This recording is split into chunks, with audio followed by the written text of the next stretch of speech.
Pandemi COVID-19 sudah berlangsung selama 1 tahun lamanya dan membawa perubahan dalam kehidupan. Lansia merupakan kelompok usia yang lebih berisiko terpapar COVID-19. Menurut data Kemenkes, populasi penduduk yang terpapar COVID-19 10%-nya merupakan kelompok lansia. Maka dari itu, di episode kali ini kita akan membahas bagaimana cara mengatasi kecemasan lansia dalam menghadapi pandemi COVID-19 dan vaksinasi.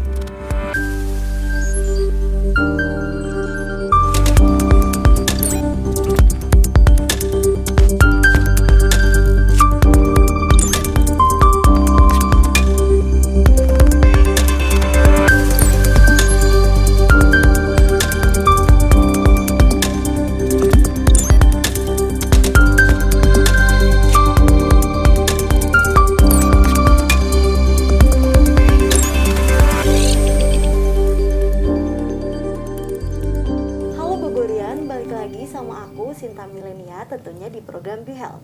Nah, di episode kemarin kita sudah membahas banyak mengenai dampak berpuasa bagi kesehatan mental. Nah, di episode kali ini kita akan membahas mengenai mengatasi kecemasan lansia terhadap pandemi COVID-19 dan vaksinasi. Sebelumnya, kita sudah kedatangan tamu yaitu Teh Ade Lisna dan Kang Ade sebagai perawat di Rumah Sakit Marzuki Mahdi Kota Bogor ya. Gimana kabarnya Teh? Alhamdulillah. Sehat ya. Puasanya lancar? Insya Allah. Sebelum kita masuk ke pembicaraan mungkin kita sudah mematuhi protokol kesehatan dan kita sudah berjaga jarak. Mungkin bisa izin melepas masker? Oke.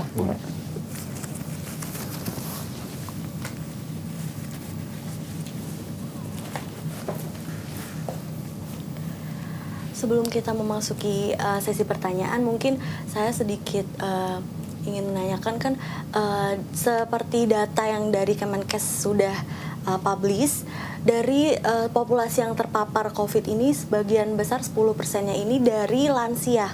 Ya, betul. Apa yang membuat lansia ini merasa cemas akan pandemi ini? Mungkin bisa dijelaskan? Jadi gini ya, kalau yang namanya lansia itu kan usia rentangnya usia di atas 60 tahun. Itu berdasarkan Kemenkes menetapkan seperti itu. Jadi usia di atas 60 tahun itu sudah terjadi perubahan dalam sisi secara fisik tubuhnya ataupun secara psikologis atau pola pikirnya itu sudah berubah, mentalnya itu sudah berubah. Jadi ada beberapa penurunan kondisi fisik dan psikologis yang menyebabkan memang lansia itu lebih rentan apabila ada sedikit saja stresor atau pencetus yang menyebabkan lansia itu stres, itu mereka akan lebih merasa cemas, lebih merasa khawatir dengan apa yang akan terjadi dengan dirinya. Jadi gitu. Lebih ke kondisi psikologis, fisik dan lain sebagainya. Betul. Jadi sudah menurun ya kalau lansia. Betul sekali. Kalau kepada imunitas, karena saya taunya kalau cemas yang terlalu berlebih itu berpengaruh terhadap imunitas tubuh kita. Ya. Mungkin bisa dijelaskan dari segi medis. Oke, jadi gini, kalau cemas itu sebenarnya hal yang wajar. Semua orang pasti akan pernah merasakan cemas.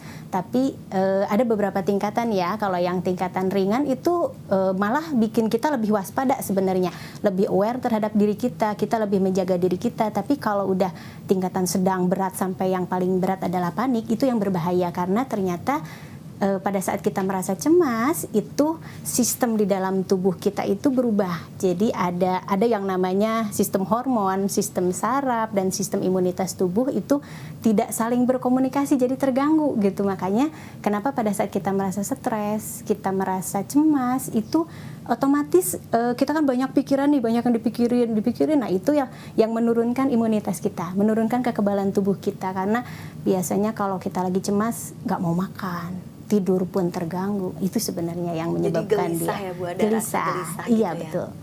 Kemudian apa yang bisa dilakukan oleh lansia itu sendiri untuk mencegah rasa kecemasan yang berlebih? Mungkin yang dilakukan ataukah ada upaya-upaya tersendiri dari dalam diri lansia tersebut gitu? Oke. Kalau bagi lansianya sih sebenarnya ada beberapa hal ya. Yang pertama, apalagi terutama masa pandemi ini, kecemasan itu sebenarnya tidak perlu untuk dihindari, karena itu harus kita terima, harus diterima. Kita memang harus menyadari bahwa oh iya saya lagi cemas. Itu bisa kita ungkapkan ke orang-orang terdekat kita. Kalau misalkan dari sisi lansia dianjurkan untuk berbicara pada saat dia merasa cemas. Nah, yang kedua, selalu berpikir positif. Jadi tidak harus memikirkan pandemi terus-terusan. Cari pikiran-pikiran tentang hobi, tentang aktivitas yang dia sukai, itu akan lebih baik. Jadi cari pikiran yang positif. Selain itu untuk menjaga imunitasnya dia, menjaga supaya tidak cemas banget, itu tetap aktivitas. Boleh olahraga, boleh aktivitas-aktivitas yang dia sukai, hobi misalkan, atau misalkan berkebun, ada hewan peliharaan. Kalau sekarang kan musim-musimnya tanaman hias ya. Iya. Nah, para lansia itu bagus kalau mereka bisa menekuni hobi-hobi tersebut gitu. Nah, di masa Ramadan ini misalkan dia perbanyak zikir, perbanyak baca Quran, itu akan lebih baik. Selain itu juga tetap jaga makanan, asupan makanan, tetap jaga pola tidur, istirahat cukup, baik itu di malam hari ataupun di siang hari. Nah, terus selain itu juga lansia tetap harus having fun. Gak cuma remaja ya, enggak, lansia pun harus having fun. Jadi mereka juga harus tetap menjaga supaya si moodnya, hatinya itu tetap bahagia gitu. Itu sebenarnya tips-tips sederhana, tapi itu bisa meningkatkan imunitas dan bisa mengurangi rasa cemas. Sangat gitu. berpengaruh Sangat berpengaruh tubuh, sekali. Ya, betul sekali. Kemudian untuk perubahan fisik atau perubahan mental apa yang terjadi bila lansia tersebut sudah mengalami kecemasan yang terlalu berlebih gitu? Mungkin ada.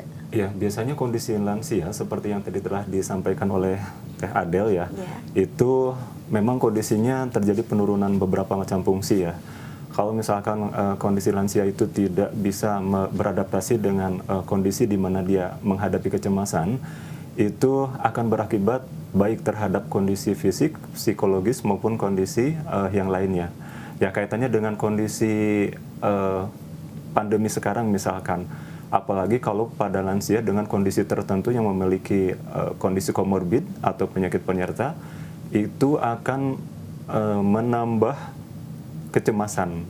Itu misalkan Pak lansia yang sudah memiliki riwayat tekanan darah tinggi misalkan, ditambah dengan adanya kondisi yang sekarang, apabila tidak dimanage atau tidak bisa diatur oleh dirinya sendiri seperti yang tadi telah disampaikan oleh Teh Adel, itu akan berakibat pada dirinya sendiri, bukan hanya terhadap masalah psikis atau fisik, akan tetapi nanti secara psikologis, secara mental juga nanti akan berakibat.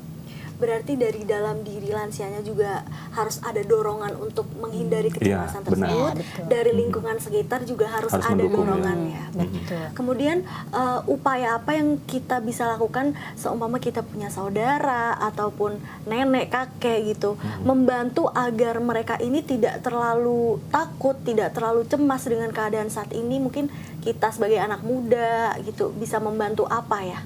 Berkontribusi apa gitu? Kontribusi untuk keluarga yang dengan lansia ya, tentunya yang pertama kita dekati ya, Sobat Bogorian, kita ajak bertanam ya, bercocok tanam, memelihara hewan peliharaan, atau bisa juga kita masuk ke hobi utama atau hobi yang khas dari lansia itu. Misalkan kalau ada saudara yang lansia dengan hobi berenang, kita ajak berenang, kita ajak sebisa mungkin, harus kita masuk, ya, kita harus aktif ya, dalam berkomunikasi dengan lansia ya.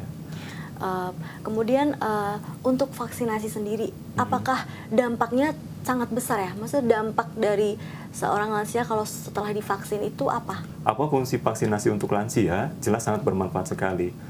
Apa yang imun yang sudah terbentuk dalam dirinya itu akan terbentuk juga kekebalan tubuh yang dihasilkan oleh pemberian vaksin itu. Berarti sangat membantu ya? Sangat membantu sekali. Tapi ya, mungkin kebanyakan lansia ini juga cemas dan takut kayak harus divaksin atau tidak gitu kan. Takut berdampak ke dalam dirinya sendiri gitu. Mungkin ada tidak seperti himbauan kalau vaksin ini positif loh, nggak akan berdampak negatif ke dalam diri lansia tersebut gitu. Nah itulah tugasnya para Bogorian inilah gitu, yang muda-muda yang harus mendorong, mendukung dan memotivasi para lansia itu supaya mau divaksin. Karena lansia itu kan butuh dukungan dan butuh informasi-informasi. Mereka mungkin lebih sedikit untuk cara mengakses internet, itu kan mereka lebih terbatas lah ya. Nah tugasnya kaum muda inilah gitu, tugasnya yang mendampingi ini, yang memang harus mencarikan informasi-informasi dari media massa ataupun dari website-website resmi kementerian atau dari Pemda Bogor misalkan. Nah itu banyak sekali informasi yang positif sebenarnya tentang berapa angka kesembuhan pada pasien lansia, tentang bahwa penyakit COVID ini bisa disembuhkan kok gitu. Dan ada juga beberapa orang yang memang, banyak orang yang memang telah sembuh dan bisa pulih kembali, aktivitas kembali setelah menderita COVID. Nah informasi seperti itu yang memang harus disampaikan kepada lansia, selain informasi terkait fungsi vaksin, manfaat vaksin, dan berapa sih jumlah lansia yang sudah divaksin dan apa efeknya terhadap mereka, itu yang harus para lansia ini ketahui gitu. Karena dengan pengetahuan yang cukup, insya Allah tingkat kecemasannya pun tidak akan bertambah. Mereka akan bisa lebih tenang, mereka akan bisa lebih percaya diri untuk melaksanakan vaksin. Dan yang paling penting sebenarnya pada saat lansia itu sudah diprogramkan untuk vaksin, tugasnya kita sebagai pendamping adalah mendampingi pada saat proses pelaksanaan vaksin.